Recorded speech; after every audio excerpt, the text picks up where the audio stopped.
বাড়িওয়ালা নাই রে বাড়ি, নাই রে দুনিয়াতে।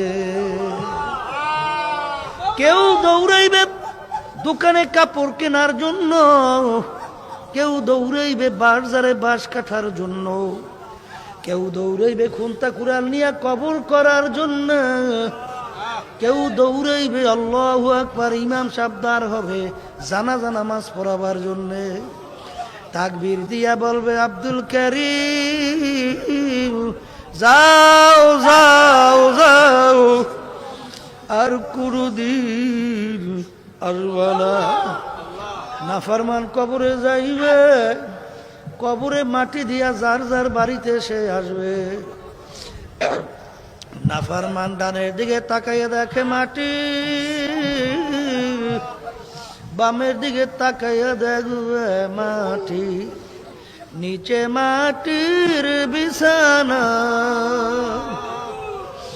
উপরেতে চাপা মাটি, ভাইগা যাইতে পারবা না।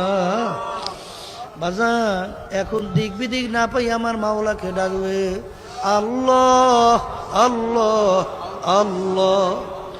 আমার মালিক উত্তর দেবে, ওরে নেমো খারাপ, দুনিয়ার মধ্যে তোদেরকে আমি পাঠাইছিলাম আমার ইবাদতের জন্য, তোদেরকে আমি স্বাধীনতা দিয়েছিলাম পরীক্ষা করার জন্য। লিয়াবলুয়াকুম আইয়ুকুম আহসানু আমালা, যে তোদেরকে আমি পরীক্ষা করব কে আমার হুকুম অনুযায়ী চলছো, কে আমার হুকুমের বিরুদ্ধে আচরণ করছো।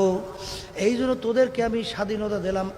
হিল রুয়াইদা, তোদেরকে ঢিল দিয়েছিলাম, স্বাধীনতা দিছিলাম, ধরাকে সরা জ্ঞান মনে করো নাই। এখন কবরে আসছ,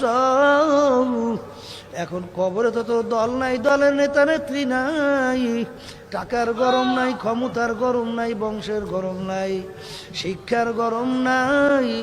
তুই শত শত বছর আমাকে ডাকবি, আমি একবারও তোর ডাকে সাড়া দিব। ও কবরের মাটি, দুই পাশ থেকে এমন ভাবে চাপ মারো, এক পাজরে হাড্ডি নিয়ে অন্য পাজরের ভিতরে মিশাইয়া দাও।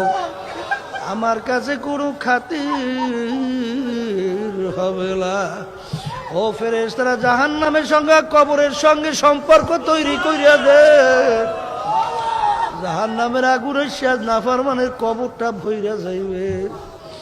কিয়ামত পর্যন্ত নাফরমানকে জাহান্নামের আগুন উল্টাইয়া ফুলটাইয়া পড়বে।